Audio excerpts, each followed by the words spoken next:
Volkswagen has just launched the Golf GTI in India. While we are all aware of the Polo, the Golf name might be a little unknown to most people in this part of the world. So today, I want to share with you a brief history of the VW Golf GTI.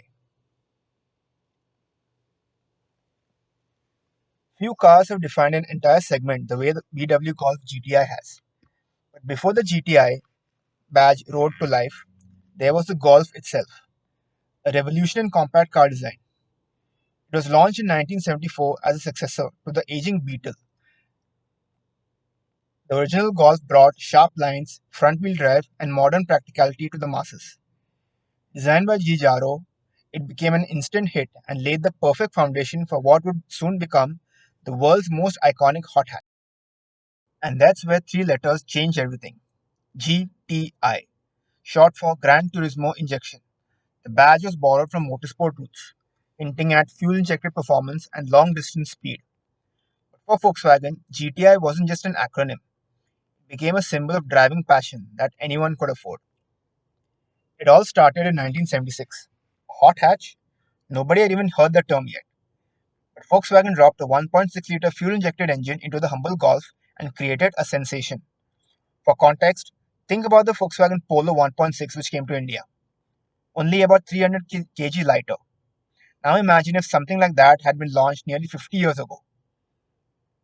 110 horsepower, red stripe on the grille, plaid seats, lightweight. It wasn't just fast, it was fun, and it rewrote the rules. The 80s arrived with more refinement and just as much spirit. The Mark II got more power, more size, and introduced a 16-valve engine.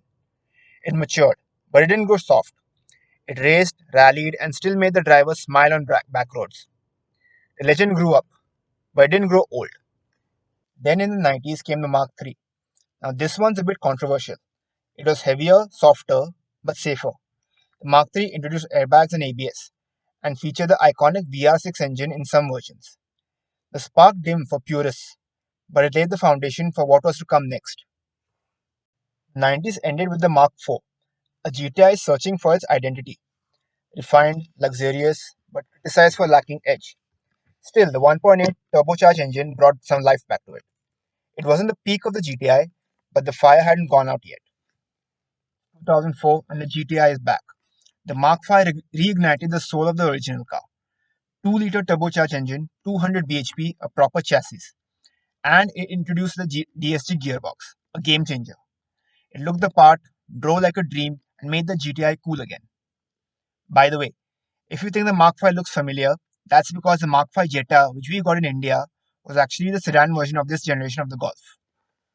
In 2009 came the Mark VI. The Mark VI was evolution, not revolution. Sharper handling, more tech, mature yet playful attitude. Think of it as a Mark V in a well-tailored suit with just as much fire underneath. The GTI had officially re-established itself as the king of the hot hatches. In 2013 came the Mark VII. Refined, fast and smart. The Mark VII sat on VW's MQB platform, making it lighter and better balanced. Power jumped to 220 bhp with performance pack options and LSDs. It blended everyday usability with weekend thrill rides. For many, this is a peak GTI. And finally, the Mark 8, the latest chapter, and India's first taste of the Golf GTI. Sharper lines, digital cockpit, and even more tech. 265 horsepower and a chassis that begs to be pushed. Its performance is undeniable. The GTI is still the benchmark almost 50 years later. From plaid seats to precision tuning, the Golf GTI has never stopped evolving. It's more than a car, it's a culture, a community, and a calling card for driving enthusiasts everywhere. And now we have it in India.